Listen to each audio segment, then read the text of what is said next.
is Joan. I have created a project called DigitalDiet. I'm from Canyon Vista Middle School in Austin, Texas.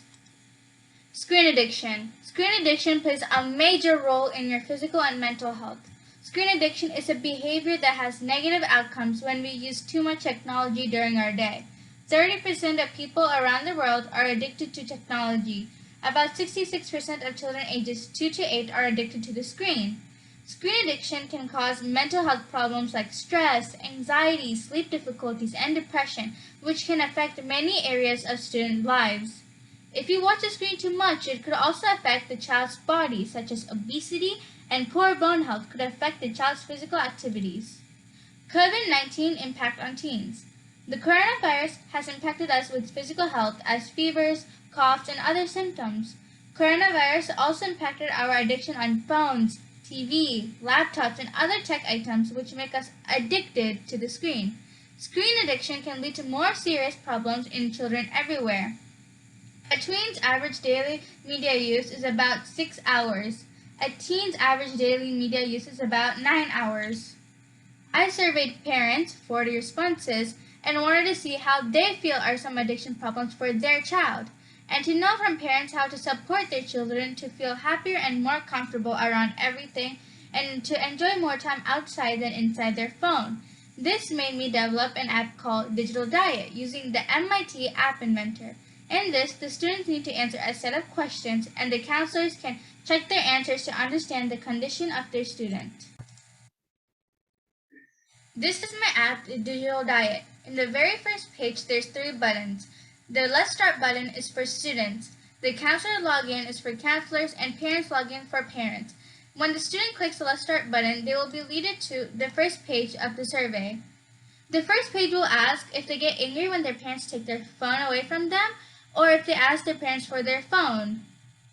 The second page will talk about if they lack interest in other activities, or if they look at their phone during dinner or other times of the day. Page 3 will ask them if they check their phone every hour and if their phone distracts them from schoolwork. Page 4 will ask them if the screen negatively affects family relationships and how many hours they play games or use their phone every day. And page 5 will ask them if they watch their phone, if there's a problem at their house, and what are some common problems they feel when they watch the screen. When they finish, they can click the Submit button or they can go back to check the answers. After that, they will be leaded to a recommendations page. In this page, they can choose any recommendation they want and see which fits them the most. If you're a counselor, you click on the Counselor Login and that will lead you to a list of student IDs. The counselor can click on any student ID and it will lead them to the student answers. If the student answers are progressive, and they will let the student do whatever they're doing to feel better. If the student answers are concerning, they will talk to the parent and ask the student what they need. If you are a parent, you'll click on the parent login page, and that will lead you to a list of your children. You'll click on a child, and that will lead you to the child's answers. If the child's answers are progressive, you will leave the child to be on their own. If the child's answers are concerning, you will talk to the child and ask if they need any help in anything.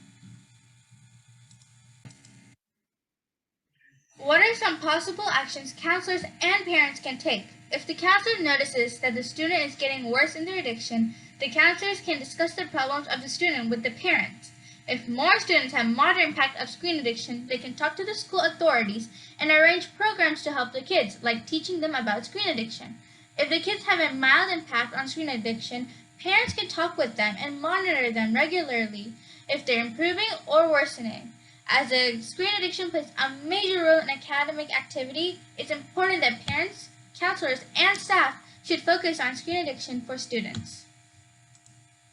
After the pandemic, most of the students' addiction would have changed a lot. As students begin returning to the classroom, counselors should watch for new signs of social phobia or discomfort, understanding that students may struggle to transition seamlessly back into the social setting they successfully navigated in pre-COVID-19 times.